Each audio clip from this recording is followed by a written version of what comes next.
శివరాం ప్రసాద్ గారు ఒకసారి ఆ విజువల్ కూడా చూద్దాం. నిన్న అభిజిత్ దీప్కే మీద జైపూర్లో దాడి జరిగింది. సరే ఆ పార్టీ విధానాలు లేకపోతే ఆ పార్టీ పేరు నచ్చకపోవచ్చు, బొద్దింకలు ఏంటి అని చెప్పి, బట్ ఆయనే మనం వేరే డెమోక్రటిక్ సొసైటీ, ఆయన ఏదో వస్తాడు చెప్పుకుంటాడు ఆయన బాధ వేదన లేకపోతే జనం గుండెల్లో గూడు కట్టుకున్న మన అభిప్రాయాలన్నీ షేర్ చేసుకోవడానికి వస్తే చంప మీద దాడి చేసే ప్రయత్నం చేయండి అంటే అంత అసహనం ఎందుకు? రేపు పొద్దున నిలబడినప్పుడు రాజకీయంగా తేల్చుకోండి, పొలిటికల్ బ్యాటిల్ చేయండి, కొట్టడం ఏంటి? ఇప్పుడు అది ఎవరైనా ఖండించాల్సిందే. ఎందుకంటే రాజకీయ పార్టీ కింద ఇంకే రూల్ దిద్దుకోవాలి. అది సరే జంజీ నుంచి వచ్చింది అంటున్నారు, అకస్మాత్తుగా ఏదో సిజేఐ కామెంటు నిరుద్యోగుల మీద చేసిన కామెంట్ బొద్దింకల్లాగా అనే కామెంట్ని పట్టుకుని ఇది ఈ పార్టీ ఆవిర్భవించింది. సరే ఆయన అభిజిత్ గారు వచ్చారు, ఓకే, ఆయన క్లియర్గా చెప్పాడు, నేను గాంధీయన్ వేలోనే నిరసన తెలియజేస్తాం. ఇవాళ ఈ నీట్ లీకేజ్ మీద, తర్వాత నిరుద్యోగం మీద, అలాగే పరీక్షల్లో అవకతవకలు అక్రమాల మీద నేను పోరాడతాను. ధర్మేంద్ర ప్రధాన్ రాజీనామా చేయాలి. ఎట్లా అయితే ఢిల్లీలో చేశానో ఇది ప్రతి రాష్ట్రంలోనూ ప్రతి ప్రాంతంలోనూ కూడా నేను చేస్తాను అన్నది ఆయన హక్కు, అది ఎవరో కాదనడానికి వీల్లేదు.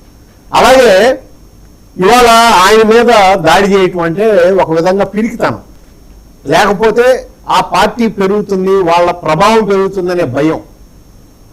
అంతేగాని ఇప్పుడు ఇది ఎట్లాగా కాంగ్రెస్ పార్టీని మీరు ఇట్లా చేశారో, ఇందాక బీఆర్ఎస్ ప్రతినిధి మాట్లాడారు, తర్వాత విశ్లేషకులు మాట్లాడారు. నేను ఒక్కటే అడుగుతున్నా, ఇవాళ భారతదేశంలో ఒక సభ్యర్థానికి లేకపోతే నివాళులు అర్పించడానికి పవన్ కళ్యాణ్ గారికి ఎందుకు లేదు హక్కు? నేనేనే వెళ్ళొచ్చు తెలంగాణ, మీరేనే వెళ్ళొచ్చు, లేకపోతే గౌతమ్ గారు ఆంధ్ర రావచ్చు, లేకపోతే గౌతమ్ గారు తమిళనాడు వెళ్ళొచ్చు. ఆ హక్కు కాదనడానికి ప్రభుత్వానికి ఎక్కడ హక్కు ఉంది? దాన్ని మాట్లాడకుండా, హక్కులు ప్రాథమిక హక్కులు భంగం కలిగిన దాని గురించి మాట్లాడకుండా ఆ రోజు ఇది చేయలేదు ఈ రోజు ఇది చేయలేదని విశ్లేషించడం మొన్న కరెక్ట్ కాదు. అక్కడ ఏదైతే మనం అభిజిత్ గారి జరిగిందో అక్కడ దాన్ని మనం ఖండిస్తున్నాం, అది కరెక్ట్ కాదు. ఎందుకంటే నిరసన తెలియజేసే హక్కు ఆయనకు ఉంది, ప్రజలకు ఉంది. అదే హక్కు నివాళులు అర్పించే హక్కు పవన్ కళ్యాణ్ గారికి ఉంది. ఇక్కడ పార్టీనా లేకపోతే ఒక రాష్ట్రానికి ఉప ముఖ్యమంత్రి లేకపోతే ఆయన ఏది ఇది కాదు అక్కడ సమస్య. ఒక భారతీయ పౌరుడుగా ఒక వ్యక్తిగా ఆయనకు హక్కు ఉంది, ఇది ప్రధానం. దాన్ని వదిలేసి మనం ఏదేదో విశ్లేషణ చేయడం కూడా కరెక్ట్ కాదు. అట్లాగే ఇవాళ ఇందాక గౌతమ్ గారు అన్న ఆయన రాకూడదు రావటం ఏంటని బీఆర్ఎస్ పెట్టినప్పుడు కేసీఆర్ గారు ఆంధ్ర వస్తే ఆంధ్రాలో కొన్ని ప్రాంతాల్లో స్వాగతించారు. ఏమీ రావద్డం లేదే ఆంధ్రాకి, ఆంధ్రప్రదేశ్ రావద్డం లేదు కదా. నేననేది మీరు విస్తృతంగా ఉండండి. అట్లాగే ప్రాంతీయ పార్టీ గురించి మాట్లాడినప్పుడు ఒకటి చాలా క్లియర్గా ఉన్నాడు ఈ విషయంలో పవన్ కళ్యాణ్ గారు. ఎందుకంటే నేను చెప్తున్నది ఏంటంటే ఆయన మన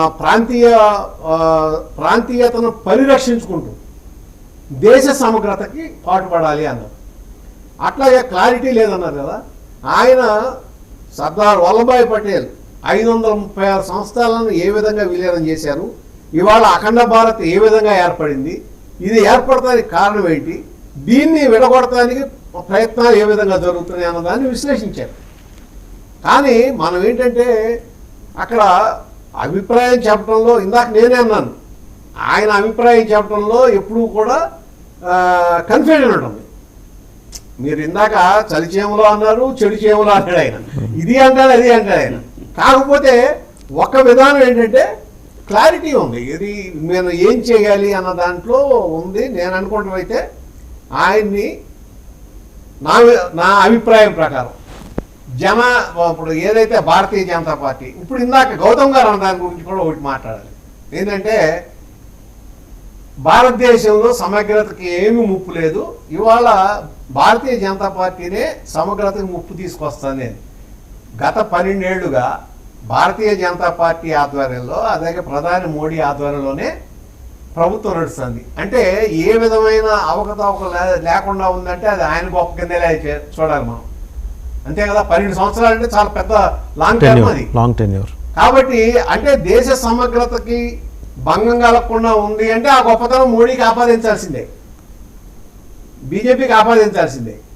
సరే, ఇంకోటి ఏంటంటే మనం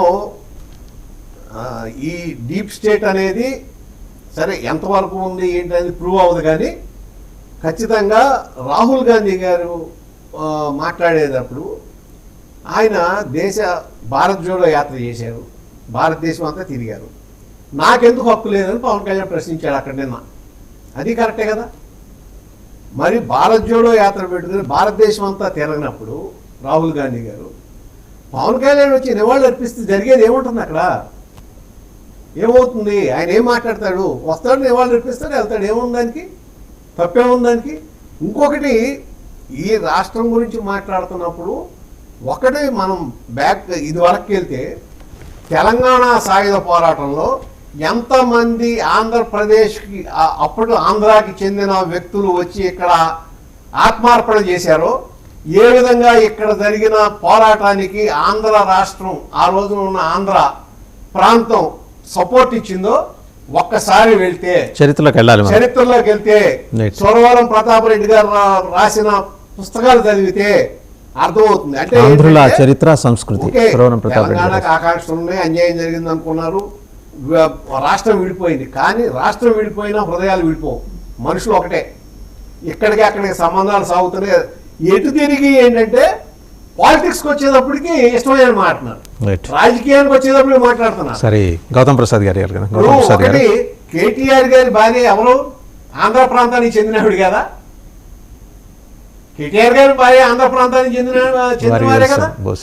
అక్కడ ప్రాంతీయ విభేదాలు ఇట్లా రాకూడదు.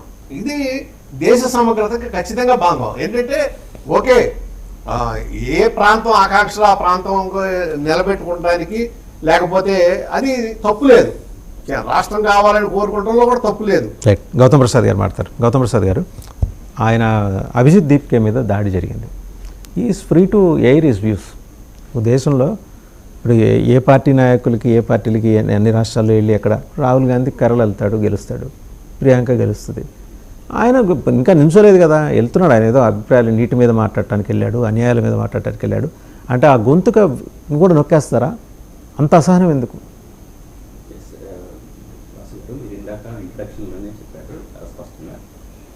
దేశంలో ఒక కొత్త పార్టీ రావడం కానీ, కొత్త ఆలోచనలు రావడం కానీ, కొత్త ఆలోచనతో ముందుకు రావడం కానీ జరిగినప్పుడల్లా కొంతమంది పిరికితనాన్ని ప్రదర్శించి ఇటువంటి దాడులు చేయడం అనేది ప్రజాస్వామ్యంలో మనం ఆహ్వానించదగ్గది కాదు. తప్పనిసరిగా దాన్ని వ్యతిరేకించాల్సిందే. ఆ దాడి అనేది అత్యంత అమానవీయమైనదిగా నేనైతే చెప్పదలుచుకున్నాను. ఎందుకనంటే దేశంలో ఉన్న ప్రజల లేదా యువత యొక్క ఆకాంక్షని వెలిబుచ్చేదిగా కాక్రోచ్ పార్టీ ఈరోజు దేశంలో ఒక అత్యంత ఎక్కువ ఇన్స్టాగ్రామ్ ఫాలోవర్స్ని కావచ్చు, మిలియన్ల కొద్ది, కొన్ని రోజులు కాదు గంటల్లోనే మిలియన్ల కొద్ది ఫాలోవర్స్ని సరే అవి కాదు. అంటే నిన్న జరిగిన మీటింగ్ కావచ్చు, లేకపోతే ఇప్పుడు వాళ్ళు దేశవ్యాప్తంగా జరుపుతున్న మీటింగ్లో కావచ్చు, వాళ్ళు మొత్తం నిరుద్యోగులుగా బయటకు వచ్చిన. అంటే ఇది కూడా ఎందుకు వచ్చింది? కాక్రోచెస్ అనేది ఎందుకు వచ్చింది అంటే స్వయంగా ఈ దేశ చీఫ్ జస్టిసే నిరుద్యోగుల్ని ఉద్దేశించి కాక్రోచెస్గా అన్న తర్వాత దాన్నే వాళ్ళు ఆయుధంగా వాడుకొని కాక్రోచెస్ పార్టీగా వాళ్ళు పెట్టుకున్నారు. దాన్ని మనము ఎవరికి ఇష్టం ఉన్నా ఎవరికి ఇష్టం లేకున్నా అదొక నిరసన గళంగా మనం చూడాలి. నిరసన గళంగా మనం దేశంలో ఉన్న భావ ప్రకటన స్వేచ్ఛ ఉంది కదా మనకు. ఆ దాంట్లో భాగంగా మనం వాళ్ళ భావాల్ని వెలిబుచ్చుతున్నారు. సరే, వాళ్ళు ఒక రాజకీయ పార్టీగా ఎమర్జ్ అవుతారా కారా అది తర్వాత సంగతి. కానీ అది పట్టవచ్చు, పట్టకపోవచ్చు, అది వేరే సంగతి. కానీ ఇప్పుడు వాళ్ళ ఆకాంక్ష దేశంలో ఉన్న యువత, దేశంలో లీక్ అవుతున్న ప్రశ్న పత్రాలు కావచ్చు, లేకపోతే పెరిగిపోతున్న నిరుద్యోగత కావచ్చు, దీని మీద విపరీతమైన అసహనంతో ఉన్న నిరుద్యోగులు వాళ్ళ నిరసన తెలియజేసే ఒక పనిని, ఆ దాడిని మేమైతే సీరియస్ గానే ఖండిస్తున్నాం. అట్లా చేయడానికి వీలేదని చెప్పి. రెండో విషయము, ఇందాక మిరియాల రామకృష్ణ గారు మాట్లాడుతూ బీఆర్ఎస్ పొత్తులు పెట్టుకోవడానికి వ్యతిరేకం కాదండి. ఏ పార్టీ అయినా, ఏ సందర్భంలోనైనా, ఏ పార్టీతోనైనా పొత్తులు పెట్టుకోవచ్చు, దాంట్లో తప్పలేదు. కానీ అధికారం ఒక బడుగు బలహీన వర్గాల నుంచి వచ్చిన వ్యక్తిగా, ఒక బీసీ వ్యక్తిగా, ఒక కాపు నాయకుడిగా నేను సీఎం కావాలి అని చెప్పేసి అనుకునే రాజకీయాల్లో వచ్చాడు. ఎందుకు? ఒక బలహీన వర్గాల నుంచి ఉన్న సమస్యలు ఏంటో అడ్రస్ చేయడానికి, దాని తర్వాత ఉన్న ప్రజల యొక్క సమస్యల్ని అడ్రస్ చేయడానికి నేను ఇక్కడ ఒక లీడర్గా ఎమర్జీ కావాలని చెప్పేసి అనుకున్న ఒక మనిషి, ఒక పెద్ద మనిషి, తీరా రాజకీయాల్లోకి వచ్చిన తర్వాత ఒకసారి చంద్రబాబుకు అధికారంలో తీయడం కోసం, రెండోసారి జగన్ని అధికారం దించడం కోసం చేసిన ప్రయత్నం తప్ప తనకు తానుగా నేను సీఎం కావాలి, నేను సీఎం అవుతాను అని ఇండివిజువల్ గా ఎందుకు రావట్లేదు అనేది మేము మాట్లాడుతున్నాం. దానికి తగ్గట్టుగా మీ ప్రణాళిక ఎందుకు లేదు అని చెప్పేసి మాట్లాడుతున్నాం. మీరు ఏమన్నా చేసుకోండి. మూడో విషయం, మేము తెలంగాణ రాష్ట్రంలో రాకూడదు అని చెప్పేసి మేము అనలేదండి. మేమేమంటున్నాం అంటే రెచ్చగొట్టి రావద్దు అని అంటున్నాం. రాకుండా తెలుస్తుంది. అంతకు ముందు ఎలా తెలుస్తుంది మీరు వినండి. కరెక్ట్ గా 3 రోజుల ముందు ప్రెస్ క్లబ్ లో, తెలంగాణ హైదరాబాద్ ప్రెస్ క్లబ్ లో జనసేన పార్టీ ఒక ప్రెస్ మీటింగ్ పెట్టి తెలంగాణ అమరవీరులకు పరుస్తూ మాట్లాడిన మాటలు, లేదా జర్నలిస్టులకు అవమానపరుస్తూ మాట్లాడిన మాటలు అక్కడ చాలా ఫైర్ అప్ అయినాయి. ఆ ఫైర్ అయిన తర్వాత ఒక వాతావరణం ఏర్పడింది. ఈ వాతావరణ సందర్భంగానే ఆయన డెసిషన్ తీసుకొని ఇక్కడికి వచ్చి తెలంగాణ మీ అయ్య జాగిరా అని చెప్పేసి మాట్లాడితే రెచ్చగొట్టిన మాట్లాడారు కదా. జాగిరా మేము చెప్తున్నాను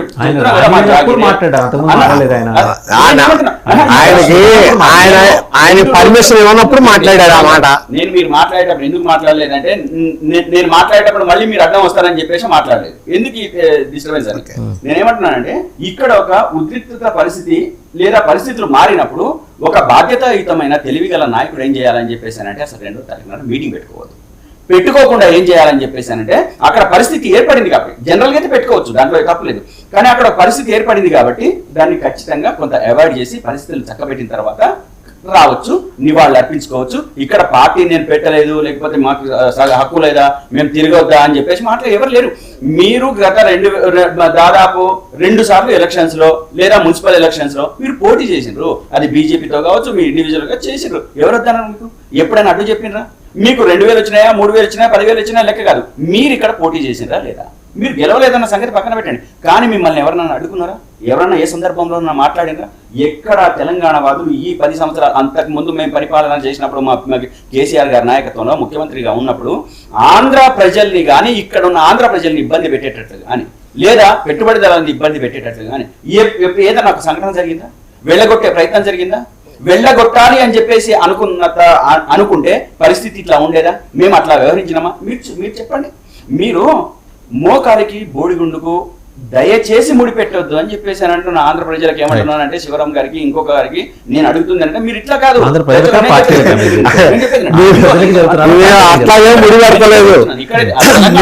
ఏంటంటే ఏ అభిప్రాయం రాష్ట్రాల గురించి మాట్లాడేటప్పుడు సమగ్రమైన అభిప్రాయం గురించి చాలా విషయాలు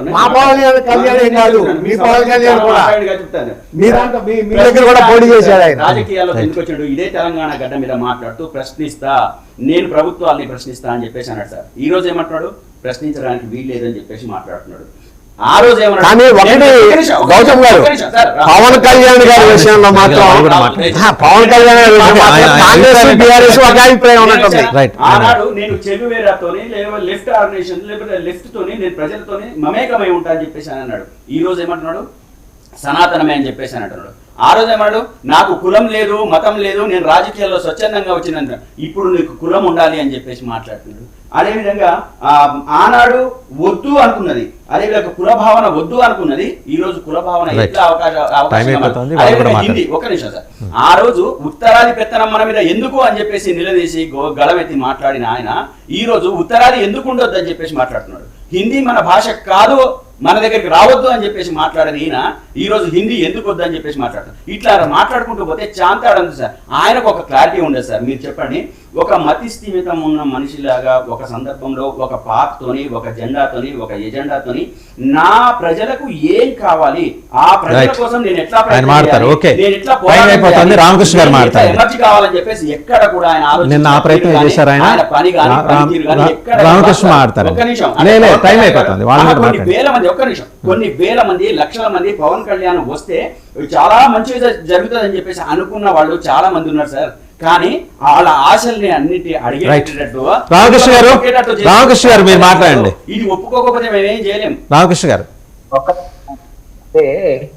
ఇందాక విశ్లేషకులు మాట్లాడారు, బీఆర్ఎస్ అధికార ప్రతినిధి మాట్లాడారు. విశ్లేషకులు అంటే విశ్లేషణ చేయడానికి వస్తారనుకున్నా కానీ పవన్ కళ్యాణ్ గారు వ్యతిరేకించే ఎజెండాతోనే ఆయనే వ్యతిరేకించి మాట్లాడాలి, మీరు వినలా సమంగా అంతే. మేమే వ్యతిరేకించట్లేదండి, దయచేసి మీరు అర్థం చేసుకోవాలి. మేము ప్రజల్లో ఉన్న భావనలు చెప్తాం కదా. పవన్ కళ్యాణ్ కిరీటాలు రావు, జగన్మోహన్ రెడ్డిని వ్యతిరేకించే మీకేం కిరీటాలు రావు. ప్రజల్లో ఉన్న భావన మీకు తెలుసా అనుకోవట్లే, నేను మాట్లాడుతున్నా. ప్రజల్లో ఉన్న భావన మీకు తెలుసా అనుకోవట్లే. ముందు ప్రజల్లో ఉన్న భావన పక్కన పెడితే మొదట మీరు విశ్లేషణ చేయడానికి ఒక మీడియా ఛానల్కి వచ్చేటప్పుడు పవన్ కళ్యాణ్ గారు నన్ను ఏం మాట్లాడారని స్పీచ్ చూసి వస్తే బాగుండేదని నా ఉద్దేశం. మీరు మాట్లాడిన 4-5 స్టేట్మెంట్స్, అన్ని స్టేట్మెంట్స్ కూడా పవన్ కళ్యాణ్ గారు ఆ స్పీచ్ లో మెన్షన్ చేసిన స్టేట్మెంట్స్ అన్ని మాట్లాడారు. కాక్రోచ్ పార్టీని వ్యతిరేకించారని మీరు మాట్లాడారు. మీరు స్పీచ్ చూసారా? కాక్రోచ్ పార్టీ అని కాకుండా ఎవరైతే వాళ్ళ యొక్క ఆకాంక్షల కోసం అడుగుతున్నారో అది గొప్ప విషయం మాట్లాడారు. కానీ దానికి ఒక దశ ఉండాలి, దానికి వేరే వాళ్ళకి తీసుకెళ్లి అప్పచెప్పొద్దు, మీరే ఆ రాజ్యాధికారాన్ని తీసుకున్నారని మాట్లాడారు. మీరు కాక్రోచ్ పార్టీని వ్యతిరేకించారని ఏ విధంగా మాట్లాడతారు? సౌత్ ఇండియా అని మాట్లాడారు, లడ్డూలను మాట్లాడుతున్నారు. నిన్న కూడా పవన్ కళ్యాణ్ గారు మీ హక్కుల గురించి మాట్లాడుతాను ఏం మాట్లాడలేదు. మీ హక్కుల గురించి మాట్లాడండి, మీ సమస్యల గురించి మాట్లాడండి, మీ ప్రాంతం యొక్క అవసరాల గురించి మాట్లాడండి. అదేం ప్రాంతీయవాదం కింద రాదు. కానీ ప్రాంతాన్ని అడ్డు పెట్టుకుని రాజకీయాలు చేయొద్దు, ప్రాంతం ముసుగులో ప్రజలను మోసం చేద్దని మాట్లాడారు. మీరు ఏ విధంగా మాట్లాడతారు? ఆ విధంగా కేసీఆర్ కలిసిన సినిమాల కోసం కేసీఆర్ కలిసిందా? మీరు చెప్పినా చెప్పకపోయినా ప్రజలందరికీ తెలుసు నిజంగా పవన్ కళ్యాణ్ గారికి అంటే సంపాదించుకోవాలని ఆశ ఉంది, సినిమాల కోసమే ఆయన రాజకీయం చేస్తున్నానే ఉంటది. కేసీఆర్ గారు కలిసింది వన్ టైం, దట్ కూడా పవన్ కళ్యాణ్ గారు కేసీఆర్ బయట కలిసినప్పుడు పవన్ కళ్యాణ్ గారు కేసీఆర్ గారు ఆ రోజు 24 గంటలు కరెంట్ ఇస్తున్నారు. అది చాలా గొప్ప విషయం అని అప్రిషియేట్ చేయడానికే కలిసారు. ఆ రోజు చాలా విషయాల మీద చర్చ జరిగింది. పవన్ కళ్యాణ్ గారు కేసీఆర్ ఇంటికి వెళ్ళి కలిసారు. మీరు దయచేసి మీ పార్టీ యొక్క విధానాల గురించి చెప్పడానికి ప్రయత్నం చేయండి తప్ప మాకేదో పవన్ కళ్యాణ్ గారి యొక్క స్పీచ్ యొక్క ఉపోద్ఘాతాన్ని మళ్ళీ చెప్పడానికి ప్రయత్నం చేయకండి. పలుసార్లు అమరవీరులకి న్యాయం చేయాలని మేము కూడా మాట్లాడాను. మీరు ఏ విధంగా మాట్లాడు జనసేన ఏ రోజైనా మాట్లాడారని ఉస్మానియా యూనివర్సిటీ అమరవీరులకి మీరేం న్యాయం చేశారు? 1200 మంది అమరవీరులు అని చెప్పేసి అంటున్నారు. ఈ రోజు 1200 మంది యొక్క డీటెయిల్స్ ఏమైనా మీరు ఇవ్వగలిగారా? మీరు ఇవ్వగలిగారు? ఈ రోజు ఏ రోజైనా రిప్రజెంటేషన్ ఇచ్చారా ప్రభుత్వానికి? ఏ ప్రభుత్వం ఇప్పుడు ఉన్నటువంటి కాంగ్రెస్ ప్రభుత్వానికి కానీ గతంలో ఉన్నటువంటి బీఆర్ఎస్ ప్రభుత్వానికి కానీ ఏ రోజన్నా మీరు రిప్రజెంటేషన్ ఇవ్వగలిగారా? 1200 మందికి మీరు న్యాయం చేయాలి అని చెప్పేసి. ఒక నిమిషం వెంకటేష్ గారు లెట్ హిమ్ కంప్లీట్ అండి, టైం కూడా అయిపోతుంది. ఆయన మాట్లాడగానే మీ దగ్గరికి వస్తాను. డెఫినెట్ గా సార్, ఆయన టైం ఆయన ప్రజలకు ఏం చెప్పాలో చెప్పాలని కానీ లెట్ హిమ్ కంప్లీట్ అండి, let him complete. Contrast let him complete అండి, నేను చెప్తున్నా. Let him complete. వెంకటేష్ గారు కంక్లూడ్ చేస్తా. ఆయన చెప్తా ఉన్నారు ఏమి తెలియకుండా హైదరాబాద్ లో మీటింగ్ షార్ట్ గా ఢిల్లీలో పెట్టిందని చెప్తా ఉన్నారు. హైదరాబాద్ మీటింగ్ గా జాయిన్ అయ్యండి, ఢిల్లీ మీటింగ్ గా జాయిన్ అయ్యండి. హైదరాబాద్ లో ఓన్లీ తెలంగాణ నాయకులతో మీటింగ్ జరిగింది. ఢిల్లీ మీటింగ్ అజెండా ఎవరు? ఢిల్లీలో ఆంధ్రప్రదేశ్ నాయకులు ఉన్నారు, మినిస్టర్లు ఉన్నారు, ఎమ్మెల్యేలు ఉన్నారు, ఎంపీలు ఉన్నారు, తెలంగాణ నాయకులు ఉన్నారు, కొత్తగా జాయిన్ అయిన తమిళనాడు, కేరళ, కర్ణాటక సభ్యులు ఉన్నారు. ఢిల్లీలో చేతగా మీటింగ్ మెట్ల, హైదరాబాద్ లో చేతగా ఢిల్లీలో మీటింగ్ మెట్ల. హైదరాబాద్ మీటింగ్ వేరు, ఇక్కడ మీటింగ్ వేరు. ఏం మాట్లాడతారండి మీరు? వెంకటేష్ గారు మాట్లాడతారు ఇప్పుడు. ఓకే రామకృష్ణ గారు ఆగండి, వెంకటేష్ గారు మాట్లాడతారు, టైం అయిపోతుంది. రామకృష్ణ గారు మీరు ఆగండి, ఆయన మాట్లాడండి, time is up. Okay Venkatesh గారు మీరు మాట్లాడండి. వెంకటేష్ గారు చాలా క్లుప్తంగా కైండ్లీ కంక్లూడ్. మీరు ఢిల్లీలో మీటింగ్ ఎజెండా ప్రకారం మీరు మాట్లాడాలంటే నాకు తెలంగాణలో కనీసం మీటింగ్ పెట్టుకునేటువంటి అవకాశం ఇవ్వలేదని మాట్లాడకూడదు. మాట్లాడినప్పుడు దాని గురించి విశ్లేషణ చేస్తారు. మీరు విశ్లేషణ అంటే ఎలాగా? మీరు ఢిల్లీలో మీటింగ్ పెట్టినప్పుడు దేశ సమైక్యత గురించో సమైక్య భావం గురించో మాట్లాడితే ఖచ్చితంగా దాని గురించి ఎవ్వడూ మాట్లాడడు. నన్ను హైదరాబాద్ రానివ్వలేదు. హైదరాబాద్ లో మీ భార్యా పిల్లలతో అక్కడ కొన్ని సంవత్సరాలుగా కొన్ని కాపురం చేస్తూ హైదరాబాద్ మిమ్మల్ని రానికపోవడం ఏంటండి? హైదరాబాద్ మీరు రావచ్చు, మేము రావచ్చు, అక్కడ కూర్చున్నటువంటి పెద్దలు కూడా రావచ్చు. పార్టీ పెట్టారు, ఏ పదవులు ఎవరైనా ప్రజలు డిసైడ్ చేస్తే సందర్భంగా తెలియజేస్తా ఉన్నా. రెచ్చగొట్టారు అని మాట్లాడుతూ ఉన్నారు. ఎవరు రెచ్చగొట్టారండి? ఎవరు రెచ్చగొట్టారు? మీకు తెలుసు ఆ బాధ. మీరు అధికారంలో ఉన్నప్పుడు అదే రౌండ్ టేబుల్ సమావేశంలో ఉన్న మేధావులు అనేక అసత్యాల ప్రచారాలు చేస్తే మీరే తీసుకెళ్లి జైల్లో వేశారు వాళ్ళు 10 సంవత్సరాలు. అదే అసత్య ప్రచారాలు తెలంగాణ వాదం అడ్డు పెట్టుకుని తెలంగాణ ప్రజలను మోసం చేసుకుంటూ అదే రౌండ్ టేబుల్ సమావేశంలో మాట్లాడితే నేను ఉన్న డిబేట్ లో నేను అమరవీరులను వ్యతిరేకించానా? అమరవీరులు మేము అమరవీరులు ఏమల్లా ఆ కుహారా మేధావులు ఎవరైతే ఉన్నారో రౌండ్ టేబుల్ సమావేశంలో వాళ్ళకి ఆంతరించడం కానీ నేనెందుకంటా? నేను తెలంగాణ పుట్టిన బిడ్డ, నేను అదే ప్రెస్ మీట్ లో ఉన్నా, నేనెందుకు తెలంగాణ తెలియదు? మీరు రాంగ్, మీకు తెలుసు ఆ విషయం. ఎందుకంటే 10 సంవత్సరాలు బీఆర్ఎస్ అధికారంలో ఉన్నప్పుడు ఎవరైతే ఆ రౌండ్ టేబుల్ సమావేశంలో ఉన్నారో ఏ విధమైన కుట్రలు తెలంగాణ మీద చేశారు, తెలంగాణ ప్రభుత్వం మీద చేశారు మీకు తెలియదని అడుగుతా ఉన్నా. ఆ రోజు మీరే కదా జైలులో పెట్టింది, ఆ తొలి వెలుగు రఘునైనా ఇంకొకళ్ళైనా ఆ రోజు మీరే కదా జైలులో పెట్టింది. మళ్ళీ ఈ రోజున వాళ్ళు తెలంగాణ వాళ్ళని ఏ విధంగా మాట్లాడతారండి? రైట్ అండి, థ్యాంక్ యూ. మళ్ళీ లెట్స్ కంటిన్యూ దిస్ టాపిక్ ఇంకో రోజు మాట్లాడదాం. Time is up. Thank you Miryala Ramakrishna గారు, సింగళూరు వెంకటేష్ గారు, లింగంనేని శివరామప్రసాద్ గారు అండ్ గౌతమ్ ప్రసాద్ గారు, అందరికీ ధన్యవాదాలు. సో చూసాం కదా నిన్న జాతీయ సమైక్యతను అనే ఎజెండా తోటి జనసేన ఢిల్లీలో నిర్వహించిన సమావేశంలో పవన్ కళ్యాణ్ గారు చాలా కీలక వ్యాఖ్యలు చేశారు. ఒక ప్రాంతీయ పార్టీ నేషనల్ ఇంటిగ్రిటీ గురించి, నేషనల్ సెక్యూరిటీ గురించి మాట్లాడటం అనేది ఒక ప్రొయాక్టివ్ అండ్ అప్రిషియబుల్ అలాగే వెల్కమింగ్ డెవలప్మెంట్. బట్ అదే సందర్భంలో కాక్రోచ్ పార్టీకి సంబంధించి ఆయన చేసిన వ్యాఖ్యలు మరి అనుకూలమా, కాక్రోచ్ పార్టీకి అనుకూలమా, లేకపోతే ఆ పార్టీ పేరు చెప్పి వస్తున్న డివిజివ్ ఫోర్సెస్ని వార్న్ చేశారా, హెచ్చరించారా? కాక్రోచ్ పార్టీ పేరుతో వస్తున్న ఆ ముసుగులో వస్తున్న